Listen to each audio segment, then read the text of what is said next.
আমার স্বপ্ন দেখতে পারি? স্বপ্ন নয় মহামান্য সুবেদার কাউসার চান, এ এক অবধারিত সত্য বলে ধরে নিতে পারেন।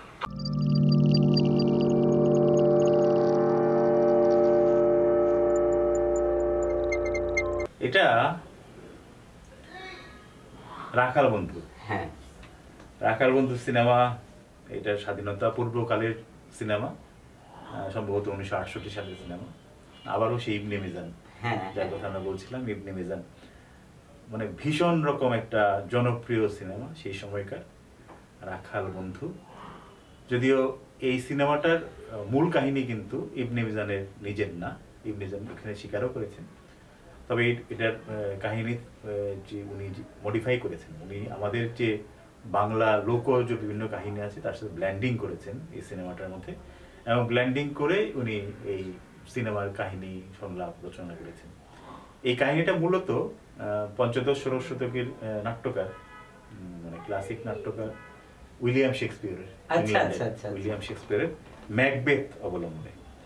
ম্যাকবেথ এখানে আমরা এই সিনেমাটার মধ্যে দেখি যে ম্যাকবেথের যে চরিত্রটা সেটা এখানে করছে, পোর্ট্রেট করছে আনোয়ার হোসেন, আর লেডি ম্যাকবেথের চরিত্র করছে রোজি সামাদ। পরবর্তী সময়ে অবশ্য এটা যখন রঙিন রাখাল বন্ধু হয় তখন এটাতে শওকত আকবর করেছিল ম্যাকবেথ চরিত্রটা। তো এই মানে অন্য কেউ করেছে রঙিন রাখাল বন্ধু? হ্যাঁ হ্যাঁ, রঙিন রাখাল বন্ধু শওকত আকবর করেছিল। আচ্ছা, মানে বানিয়েছে ওই ইবনে মিজানি, উনিই বানিয়েছেন। আবার নায়ক নায়িকা চেঞ্জ হয়েছে, যেমন নায়ক নায়িকা ছিল রাখাল বন্ধু ছিল আজিম সুজাতা, ধ্রুপদী যুগের বলবো যে রোমান্টিক জুটি, যারা সংসার জীবনেও খুব উচ্ছল উদ্দীপনার মধ্যে সময় দিন কাটিয়েছেন। আর পরবর্তী সময়ে যে সিনেমাটা হয়েছিল সেটাতে অভিনয় করেছিল সাত্তার এবং জিনাত। সাত্তার আবার এই সেই আমাদের এর আগের আমরা যে আলোচনা করেছিলাম দিতি, সোহেল চৌধুরী, ওদের মতো সাত্তারও কিন্তু নতুন মুখের সন্ধানের মাধ্যমে আসে।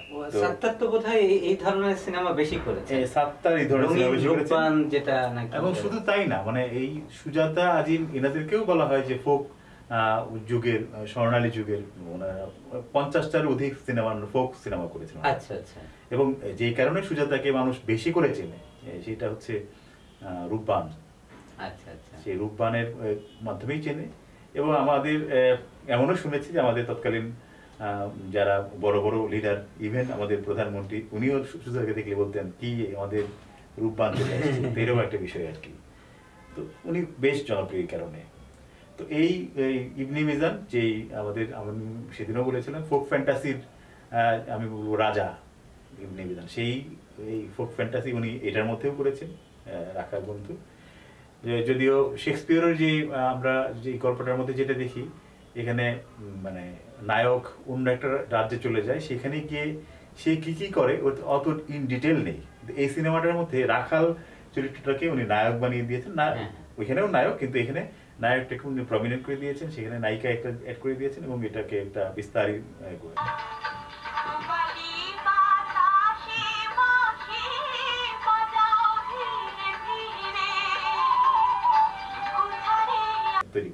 আমাদের এই সমাজের মানে এই আলো হাওয়ার সাথে মিল রেখে। তো এই বেশ ভালো লাগে। মানে আমি তো যখন দেখি তখন এই ম্যাকবেথ এবং এই রাখাল বন্ধু পাশাপাশি যখন দেখি, তখন আমার কাছে ভালো লাগে যে না, উনি এটা নিয়েছেন, এটা বাদ দিয়েছেন, বেশ কম্পারিজনের জায়গা তৈরি হয়, এবং উনি সেটা মুন্সিয়ানার সঙ্গে করেছেন। আচ্ছা আচ্ছা, ইবনে মিজান। তাহলে আমরা আমাদের এখনকার প্রজন্ম যে লোক সাহিত্যের উপর ভিত্তি করে যে সিনেমাগুলো, এগুলোকে আমরা কিন্তু একটু নাক সিটকানোর মতো করে, এবং সে গেলে খ্যাত এই ধরনের, বা এই সিনেমা যারা পছন্দ করে তাদের একটা ইয়েতে ফেলে দিই। কিন্তু পশ্চিমা সিনেমা, নাটক, তারাও যে এই বিষয়গুলো করছে, সেটাকে আমরা তো আবার গ্রহণ করছি। মানে শুধু তাই না, আমি বলি এই যে সিনেমাটা রাখাল বন্ধু পাকিস্তান আমলের সিনেমা, সেই সময় নারীদের কিন্তু বাইরে বেরোনোর সুযোগ কম ছিল, মানে কম্পারেটিভলি নারীরা বাইরে বের হতো না। কিন্তু এই রাখাল বন্ধু, তারপরে পরবর্তী সময় রূপবান, এই সিনেমাগুলোর মাধ্যমে কিন্তু আমাদের ঘরের মায়েরাই, স্পেশালি যারা গ্রামীণ মহিলারা, তারা কিন্তু হলমুখী হয়েছিল। আচ্ছা, এর আগে কিন্তু শুধুমাত্র শিক্ষিত অল্প কিছু মেয়ে হলে যেত, মানে এটা খুব এক ধরনের ফ্যাশন হিসেবে যেত। কিন্তু এই দুইটা সিনেমার বিপুল সাফল্য, আমি বলবো যে মানে আমাদের গ্রামের মেয়েদেরকে হলমুখী করেছে, এবং হলের যে এই যে দাপট, এটা এই ওনারাই তৈরি করেছে। তো সেই ক্ষেত্রে ইন্ডাস্ট্রিকে আসলে তুলে ধরেছেন। অবশ্যই এবং আমি বলবো যে এখানে ইবনে মিজানের কৃতিত্ব তো অবশ্যই আছে, এখানে যারা অভিনয় করেছেন আজিম সুজাতা তাদেরও অনেক বড় কৃতিত্ব যেটা এই হলমুখী করার পেছনে। এই যে প্রথম আমরা যে ক্লিপটুকু দেখলাম যে কাহিনীটাকে এইটুকু ঘিরে মূল মূল ব্যাপারটা হচ্ছে এখানে যে আমি বলছিলাম যে উনি যেটা করেছেন মুন্সিয়ানা, এইখানে দেখা যাচ্ছে যে এই দুজন ফিরে আসছে যুদ্ধ জয় করে, ফিরে আসার পথে দেখা হচ্ছে একজন দরবেশীর সাথে। আচ্ছা, কিন্তু ম্যাকবেথের মধ্যে কিন্তু ফিরে আসে দুজন মিলে, ফিরে আসে দেখা পথে কিন্তু দেখা হয় 3 ডাইনির সাথে। এই ভবিষ্যৎবাণীগুলো ডাইনি করে, কিন্তু উনি এটা দরবেশীর সাথে দেখা করিয়েছেন। এটা আসলে আমাদের যে আমাদের বিশ্বাসের জায়গা, যে সাবকন্টিনেন্টের যে বিশ্বাসটা, এই দরবেশ হচ্ছে আসলে অলৌকিক ক্ষমতা সম্পন্ন, উনি অনেক কিছু বলতে পারে, অনেক কিছু বলতে পারে। কিন্তু ওয়েস্টার্ন কনসেপ্টে ডাইনি ওইটা নেগেটিভ চরিত্র, কিন্তু এরা আসলে ভবিষ্যৎটা বলতে পারে এরকম। আচ্ছা আচ্ছা, মানে আমি কাহিনীটা বলছি যে ওখান থেকে মানে এই তারতম্য, কাহিনীর পার্থক্য তো এই জায়গাগুলোতে। আর একটা যে বাংলা সিনেমার বিশেষ করে আমি জানি না যে এই যে সিনেমার গানগুলো, রাখাল বন্ধু সিনেমার যে গানগুলো, তাই না, এই আপনার প্রাণ কান্দে রাখাল বন্ধুরে, তারপরে প্রাণ সখীরে, আমি আপনাকে একটা গান শোনাই। প্রাণ সখীরে তো খুবই জনপ্রিয় একটা।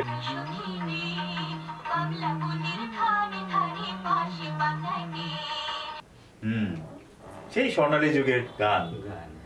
সেই সময়টা তো আমাদের সিনেমা গান কেন্দ্রিকই ছিল একদম। আর ফোক সিনেমাগুলা, যদি লোক যে সিনেমাগুলো সেগুলো গান বেস, আমরা যে সিনেমাগুলোই দেখি না এখন সেগুলোতে গান একটা প্রাধান্য দিয়েছে। এখন আমাদের এই বাংলাদেশ, এই আশপাশের যে সাবকন্টিনেন্টে দেখবেন যে গানের একটা মানে আলাদা একটা ক্ষমতা আছে, এই গান কেন্দ্র করে আসলে সবকিছু হয়।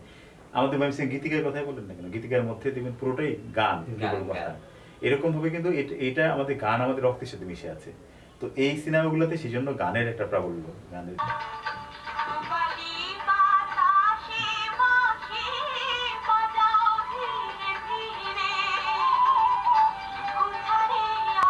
মানে গানের একটা এই সময়ের গানগুলোতে আসলে এই কম্পোজিশন নাই, নাচের মুদ্রা নাই, কিন্তু গানের যে সুর, গানের যে কথা, এটাই মানুষকে টেনে নিয়ে যায়। কিন্তু এখনকার গানগুলোকে মানুষের মধ্যে মানে প্রচার করার জন্য, প্রকাশ করার জন্য নাচ গান ধুম ধারাক্কা আধুনিক অনেক কিছু আছে। এবং এই গানের এখানে যেরকম গানের টিউনটা কিন্তু রিয়েল টিউনটাই থাকে। এখন কিন্তু গানের গলাটাকেও চেঞ্জ করে নানা রকম কিছু কাজ করা হয়। কিন্তু সেই অর্থে এই যে এই গানগুলো যেরকম ভাবে জনপ্রিয় হয়েছিল সেরকম জনপ্রিয় কিন্তু হয় না। সেই যে থেকে যাওয়া মানুষের মাথায় মগজে অনুরণন তোলার ব্যাপারটা কিন্তু হয় না মানে এখনকার গানে, যতই আধুনিক হোক না কেন, মানে সুরগুলোই হচ্ছে হৃদয়ে গেঁথে যায়। আর এখন আমাদের এই যে পোশাকটাই চোখে পড়ে বেশি, গান মনে করলে ওই পোশাকটা, ওই কম্পোজিশনটা, ওই দৌড়ঝাপটাই মনে পড়ে। কিন্তু এইটা দৌড়ঝাপ মনে পড়ে না, এটা মনে পড়ে যে ইমোশনটা, যে ইমোশন দিয়ে যাচ্ছিল, গাচ্ছিল, এরকম একটা বিষয় আমাদের মধ্যে দোলাচল তৈরি করে।